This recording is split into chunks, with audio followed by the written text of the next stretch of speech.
students who are economically advantaged or have greater advantages economically are thriving in our school systems. They're part of the success story, but the students who are Black and brown, who are most economically disadvantaged, continue to struggle. They talk about the achievement gap as actually an opportunity gap. So what is actually happening is that Black and brown students, primarily African American students, are enrolled in schools that are lower performing, but lower performance is actually linked to the fact that they have lower qualified teachers in some instances. In many instances, they don't have access to the courses that will prepare them to do well on certain standardized tests. So those are really significant inequities that are impacting the bottom line for our kids. Lifting up these issues so that they make it to the radar of policymakers, we have to come together and work together and heal together and advocate together to move things on behalf of ourselves and our families. If we're serious about winning for our communities, if we're serious about winning for Black and brown people, that Black and brown people must come together and must build power together. Our mission is to equip parents to make sure that educational equity exists. We ran a campaign called It's Your Right, where both parents and students and teachers and community members all came together to make sure that all students were protected inside of a school building. What we understood was that Black students were being interviewed by the police every day. And as we started talking, there was a group of our members, mostly immigrant families, who after Trump was elected, were very afraid that their children were going to be essentially, taken out of school and detained. As we started talking to school board members, we found time and time again was that while people were sympathetic, they did not want to pass policy. They did not want to put things in writing that protected children.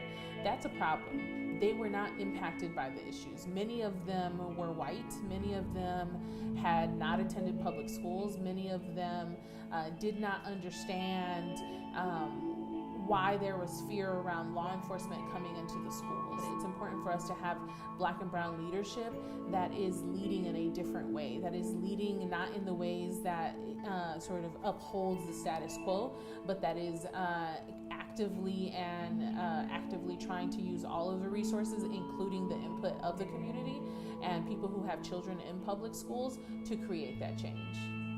Representation matters. It's hugely important.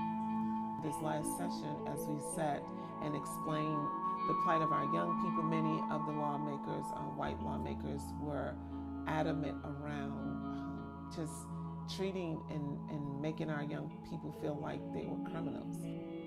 In 2003, law was passed, the Juvenile Justice Reform Act of 2003. We had a lot of hope. So 17 years later, we've still been fighting for full implementation. This legislative session, some young white children were there to talk about their needs and praying in school, and the white lawmakers were just excited to see them and pass their law. And then they denied a bill that was about young people who live in poverty and needed free lunch. They denied that bill, and subsequently our bill as well, around looking at and changing the student discipline codes. Because in the state of Louisiana, it's a law that you can suspend a child for willful disobedience. What is that, you say? Exactly. It can be anything. It's arbitrary. Nationally, we know if a child has been suspended even just once, they're 10 times more likely to drop out of school. And once you start excluding them from education, you're pushing them on the trajectory to the pipeline to prison. So we've been working to change the law, but also to treat a child as a child. We continue to fight for services for our young people, honestly, for them to be seen as human. But that's been the plight of Black and brown people for a long time. When it comes to Black women voters, I like to think of us as being the most hopeful because we keep showing up. We don't show up for a presidential election and with some federal seats, but often we don't really recognize the importance of some of these local seats.